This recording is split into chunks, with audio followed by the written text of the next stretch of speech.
and I mean treat them fairly. They like timber. The river, too, needs to be treated fairly.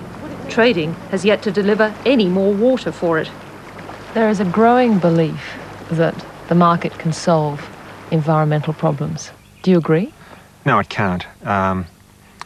That's not to say the market is bad, but in itself it's not going to do anything to help the river system, and in some instances it could hurt it. Take the trading of water downriver to South Australian grape growers. Water now travels further before it's sucked out, but not at a time that's best for the river. The water will probably be used on a high-value vineyard somewhere in January, February and March, and they're the very months that the environmentalists would tell you that the river was traditionally low. So are we creating environmental flows, or are we creating an environmental hazard? And that's one of the really quite difficult things about trade.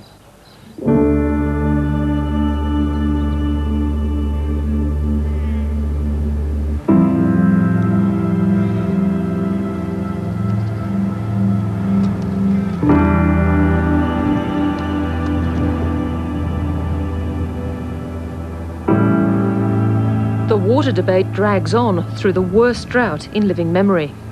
Last year, the tabloid press ran this photo of a little girl used to capture the misery of a land of drought. She had never seen rain, let alone flooding rain.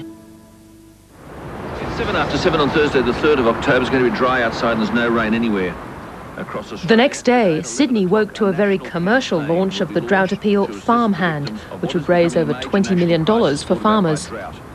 Our simple appeal is, don't sit on the fence. Let's give the farmers a hand. There's enough media heavyweights at this table to sink a government. The message delivered by one of those heavyweights was a return to the old schemes of the 1950s, a dream of drought-proofing Australia.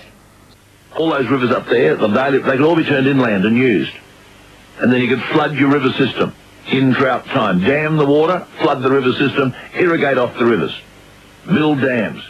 Alan Jones' outdated message galvanised a very different group of people.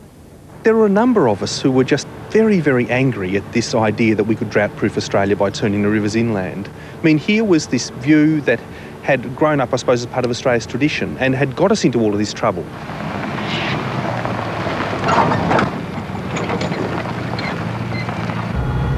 A less famous millionaire was also outraged.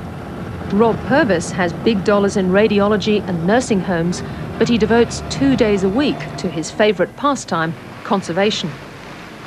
Everything I've been involved in business, nothing has given me more satisfaction than being involved in this. To be in a position where you can affect change about something you're very passionate about, and I'm very passionate about environmental issues, is what it's about to me.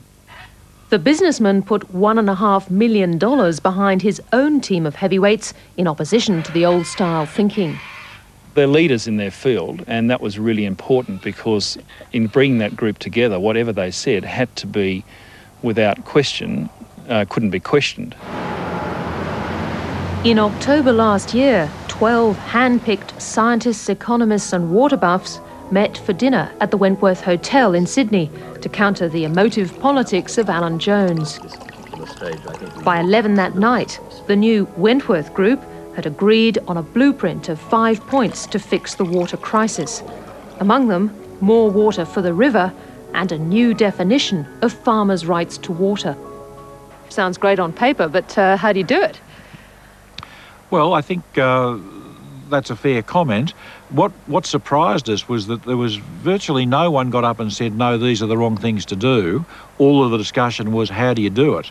We need to talk about how we're going to establish this Murray-Darling Basin Environmental Water Trust to recover some water for the environment. months, environmentalist Peter Cullen and economist Mike Young have finessed a radical idea that they say will help the river and deliver equity to irrigators. Hi. Good day, Peter. How are you?